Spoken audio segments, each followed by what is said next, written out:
बहुत समय पहले उत्तर भारत के एक छोटे से गांव धनपुर में लखहरा नाम का एक गरीब किसान रहता था। लोग उसे लखहरा इसलिए कहते थे क्योंकि उसकी किस्मत हमेशा उल्टी चलती थी। चाहे जितनी भी मेहनत कर ले, फसल या तो सूख जाता या जानवर खा जाते। पर लखहरा हार मानने वालों में से नहीं था। वो हर सुबह सूरज उगने से पहले उठता, अपनी बैलगाड़ी लेकर खेत की तरफ निकल जाता और शाम को थका हारा घर लौटता। एक रात वह बहुत थका हुआ था और खेत में ही एक पीपल के पेड़ के नीचे सो गया।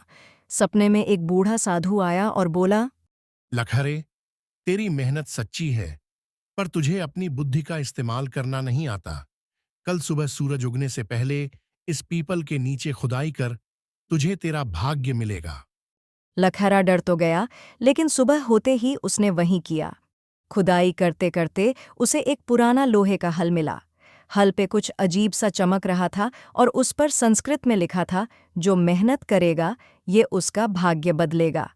लखहरे ने उस हल को अपनाए रखा और उसी से खेत जोतना शुरू किया। उस साल उसके खेत में इतनी फसल हुई कि गांव के बड़े बड़े जमींदार भी हैरान रह गए। गेहूं, चना, सरसों, हर चीज लहलहा उठी। गांव के महाजन भोलू सेठ को ये बात हजम नहीं हुई। उसने रात को खेत में जाकर लखहरे का हल चुराने की कोशिश की, लेकिन जैसे ही उसने हल उठाया, हल नागिन बन गया और फुफकारने लगी।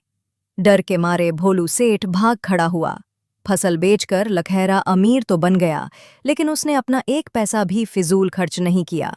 गांव में स्कूल बनवाया, गरीबों को अनाज दान किया और हर किसी की मदद की।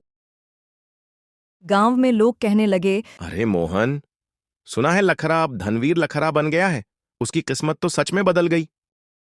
हाँ सुरेश, मैंने भी सुना। कौन सोच सकता था कि वही गरीब लखैरा, जो हमेशा मुसीबतों से घिरा रहता था, आज इतना धनी और परोपकारी बन जाएगा। सालों साल कड़ी मेहनत करते देखा, पर उसकी फसल कभी नहीं होती थी। अचानक ये सब कैसे हुआ? कहते हैं उसे खेत में एक जादुई हल मिला था। जिस दिन से उसने उस हल से जुताई शुरू की, उसकी किस्मत ही बदल गई। जादुई हल? ये तो किसी कहानी जैसा लगता है। ये बात तो सच है। उसकी मेहनत में कभी कमी नहीं आई। पर भोलू सेठ ने क्या किया? मैंने सुना था उसने हल चुराने की कोशिश की थी। अरे, वो तो बेचारा भाग खड़ा हुआ। जैसे ही उसने हल उठाया, वो नागिन बन गया और फुफकारने लगा। भोलू सेठ की तो नींदें उड़ गईं। अच्छा हुआ, ऐसे लालची लोगों को सबक मिलना ही चाहिए। पर लखैरा ने अपनी संपत्ति का कितना अच्छा इस्तेमाल किया है। स्कूल बनवाया, गरीबों को अनाज दिया। उसने अपना नाम सच में सार्थक कर दिया है। उसकी सादगी और दूसरों की मदद करने की भावना ने ही उसे धनवीर लखैरा बनाया है। सिर्फ पैसा कमाने से कोई अमीर नहीं बनता, उसे सही तरीके से खर्च करने से बनता है। सच कहा मोहन, लखैरा हम सब के लिए एक मिसाल है कि सच्ची मेहनत और नेक इरादे कभी बेकार नहीं जाते।